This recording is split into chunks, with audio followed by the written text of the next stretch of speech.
कबीर बहुत परेशान होने के बाद गुरु से बोलते हैं कि मुझे बस मंत्र दो भाई, जीवन कैसे जीना है। तब शायद उनके गुरु ने कुछ मंत्र दिया और तब कबीर लिखते हैं, सतगुरु हमसु रीझ कर कहया एक प्रसंग, बरस्या बादर प्रेम का भीज गया सब अंग। सतगुरु ने हमसे खुश होकर एक ऐसी बात कही, ऐसा लगा कि प्रेम का बादल फट गया हो और सारे अंग भीग गए। तो यहां प्रेम को ज्ञान कर सकते हैं। सदगुरु हम सूरीज कर कहया एक प्रसंग, बरस्या बादर ज्ञान का भीज गया सब अंग। और वो जो एक इंटरडिसिप्लिनरी अप्रोच, जिज्ञासा, हर विषय को समझने की अकुलाहट, वो सब चीज़ें जब मिली और मैं सोचता हूँ कि मैं कैसे धन्यवाद करूँ। पहली बार मुझे मौका मिला कि मैं सबके सामने ये सब बातें बोल सकूँ, वरना मैं अंतर्मुखी हूँ, सर मुझसे भी ज़्यादा अंतर्मुखी हैं। तो मैं सोचता हूँ कि अगर हम दोनों अकेले मिलें तो क्या होगा। हम 1 घंटा चुप बैठेंगे, फिर उठ के चले जाएंगे, क्योंकि मैं सर के सामने बोल नहीं सकता। सर वैसे ही काम बोलते हैं तो कैसे क्या बात होगी उसके बाद। तो तुलनाओं में कहना हो तो अध्यापक की भूमिका एक तो होती है रत्नावली जैसी, तुलसीदास के साथ जो हुआ था। तुलसीदास बहुत महान कवि हैं लेकिन शुरू से नहीं थे, पत्नी के प्रेम में अंधे थे। पत्नी के प्रेम में अंधा होना बुरी बात है कि अच्छी बात है, पता नहीं आज का जमाना क्या सोचेगा, लेकिन वहां ऐसा माना गया कि थोड़ा ज्यादा अंधापन हो गया था। इतने अंधे हो गए थे कि पत्नी एक दिन बोली कि मायके जा रही हूं या भाई के जा रही हूं, मतलब भाई के घर जा रही हूं। अब इनकी बेचैनी का आलम ये कि मैं तो आज ही जाऊंगा, ससुराल चला जाऊंगा मिलने के लिए। रास्ते में नदी थी, उफनती हुई नदी, पुल टूट गया था बाढ़ से, कैसे जाएं। बेचैनी का आलम ये कि एक लाश तैर रही थी, उस पर चढ़ के पार करके पहुंच गए, लाश को नाव बना के पहुंच गए। फिर पहुंचे घर, बाहर से आवाजें दी, किसने खोला ही नहीं, आधी रात का समय था। ये पता था कि उनकी पत्नी 2nd फ्लोर पे रहती है। एक रस्सी दिखी, रस्सी चढ़ के पहुंचे 2nd फ्लोर पे, नॉक किया, पति ने दरवाजा खोला, चौंक गई कि ये यहाँ कैसे पहुंचे, 2nd फ्लोर पे कैसे आ गए। बोले रस्सी थी, उस पर चढ़ के आ गया। रस्सी, बाहर जाकर देखा रस्सी नहीं, सांप था वो। आदमी जब अंधा होता है प्रेम वासना में तो सांप पे चढ़ के सोचिए कोई जा रहा है। तब पति ने ऐसी फटकार लगाई, बोले जितनी आसक्ति मेरी देह से है उसकी 1% भी राम से होती ना, तुम्हारा जीवन बेहतर हो गया होता। वहां से टर्निंग पॉइंट आता है, वो जाते हैं चित्रकूट और उस चित्रकूट में रहना शुरू करते हैं, वहां रह के साधना करते हैं।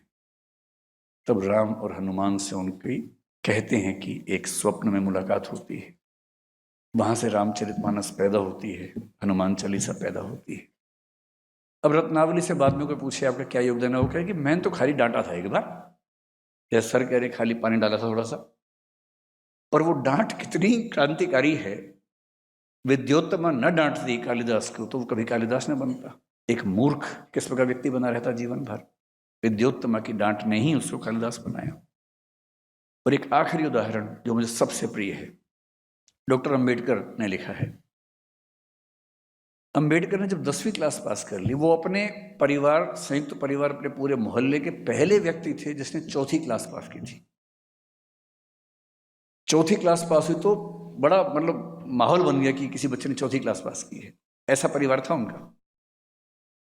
करते करते 10वीं क्लास पास कर ली।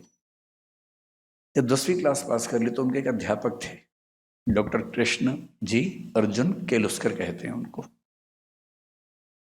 केलुस्कर जी ने कहा कि तुम पढ़ने में इतने अच्छे हो, अपने समाज में सबसे अलग हो, शायद ही कोई बच्चा है जो इतना गहराई से पढ़ता है, मैं तुम्हें किताब देता हूं पढ़ने के लिए। अपनी लिखी हुई एक किताब दी जिसका नाम है गौतम बुद्धाचे चरित्र, मराठी किताब है। 1907 की बात है, 1898 में किताब लिखी थी उन्होंने। 1907 में अम्बेडकर ने 10वीं क्लास पास की तो वो किताब दी, मराठी में गौतम बुद्ध की जीवनी है। और गौतम बुद्ध की जीवनी एग्जैक्टली वो नहीं जो हम सुनते हैं, उसमें कुछ कुछ थोड़े चेंजेस हैं। वो कभी चेंजेस विस्तार में बात करेंगे, उसके बारे में मौका मिलेगा तो। डॉक्टर अम्बेडकर क्या कहते हैं? वो लिखते हैं कि मेरे जीवन का टर्निंग पॉइंट वो किताब थी। वो किताब मुझे ना मिलती तो मैं वो ना होता जो आज दुनिया मुझे जानती है।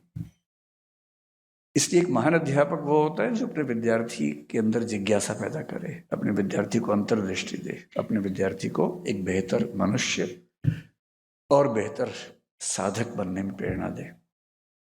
इन्हीं शब्दों के साथ ये कहते हुए कि मैं कितना भी कह लूं उस एहसान के नजदीक भी नहीं पहुंच पाऊंगा जो मुझ पे है। भाषा की अपनी सीमा होती है, उन सीमाओं के तहत जो कहना संभव था वो मैंने कहा। असाध्य वीणा कविता में अज्ञेय का प्रियंवत जब वीणा बजा देता है तो लोग उसको थैंक यू बोलते हैं कि आपने कमाल कर दिया, आज तक कोई नहीं बजा पाया, आपने वीणा बजा दी। तो वो ईमानदारी से कहता है पूरी सभा के सामने, श्रेय नहीं कुछ मेरा, मैं तो डूब गया था स्वयं शून्य में। वीणा के माध्यम से अपने को मैंने सब कुछ को सौंप दिया था। सुना आपने जो वह मेरा नहीं, न वीणा का था, वह तो सब कुछ की तथता थी।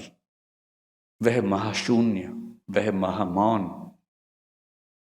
अनाप्त, अद्रवित, अप्रमेय, शब्दहीन जो सब में गाता है। और कविता की अंतिम पंक्ति है कि उठ गई सभा, सब अपने अपने काम लगे, युग पलट गया।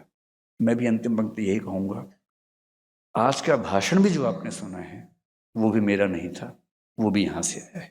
धन्यवाद।